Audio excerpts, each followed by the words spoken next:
Hey, good morning, everybody. This is Tommy on my way back to work today. And it's Saturday. I believe it's June 20, I don't know, June 26th, June 27th, somewhere in there. But today, there's the signal. I got a slow leak in one of my tires. It keeps going down. I keep having to air it up. I need to go in and get it fixed. That's one of the things I could talk about today is I got a tire that's got a slow leak. Why do I talk about a tire with a slow leak? Well, much like somebody like me who has ADHD, I have a slow leak. And I guess the comparison there is it's really about procrastination. And fortunately, it is a slow leak.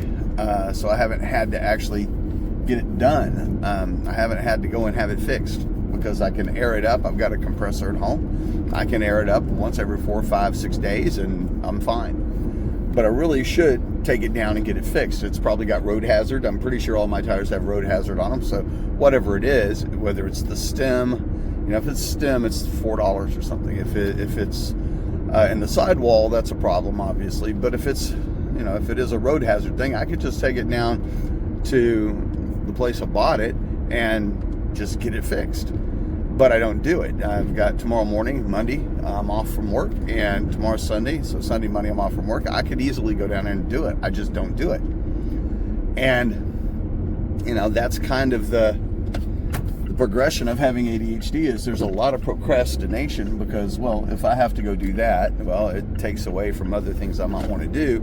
And since it's a slow leak, well, guess what? I can wait. And it's the same thing. When you have ADHD, slow leaks are an issue because what it gets down to is that here I am trying to, right now I'm putting together a channel for YouTube that's about me and having ADHD and about the clutter in my house, about the dirtiness of my house. I mean, I don't really want to get into the cleanliness of it, but we have 4 dogs and my wife and I are in our over 50 era, and I have an 86-year-old mother who has lots of needs that we take care of, and it means that a lot of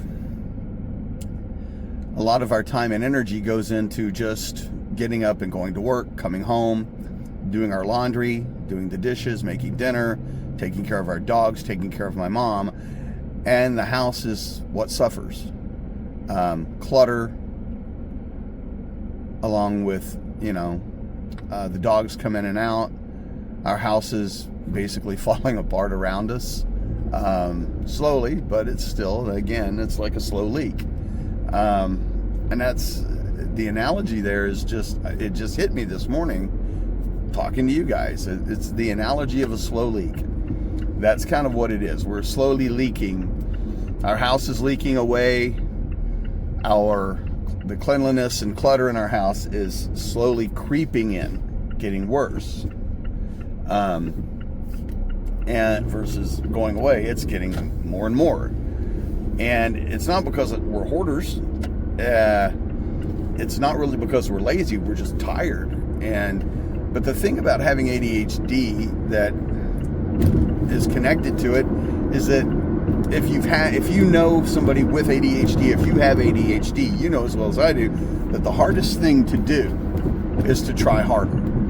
The harder you try, the harder it is to do it. And it is amazing to me that sometimes you forget. I forget. My wife definitely forgets about,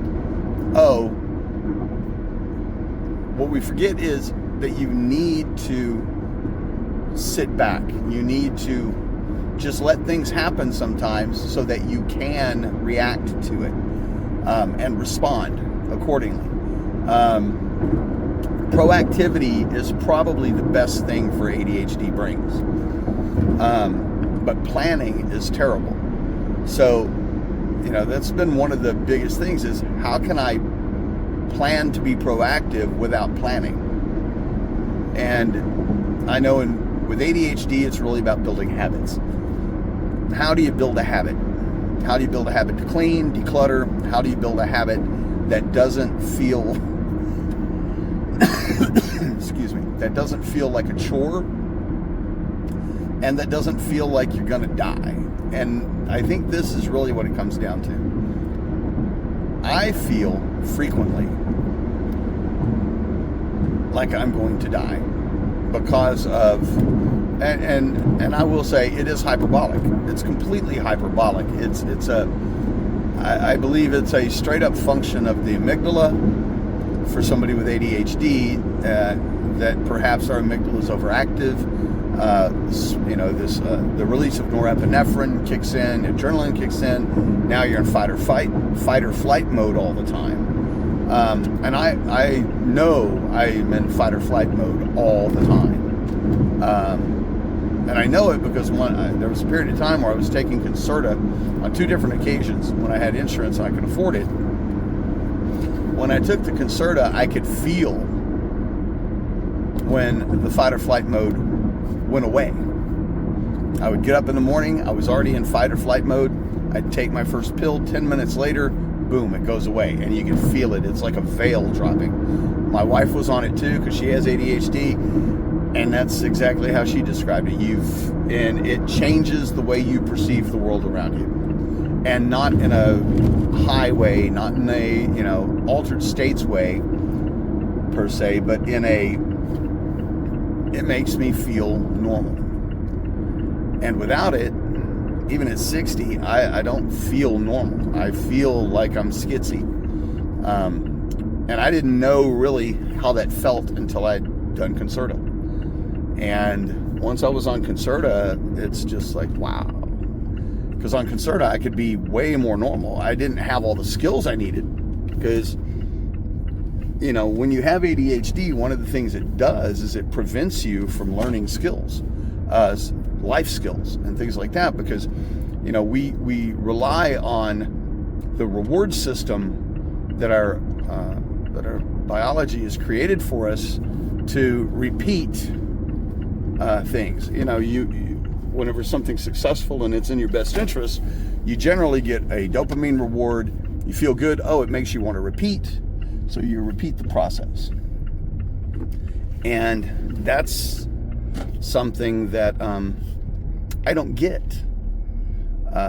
generally.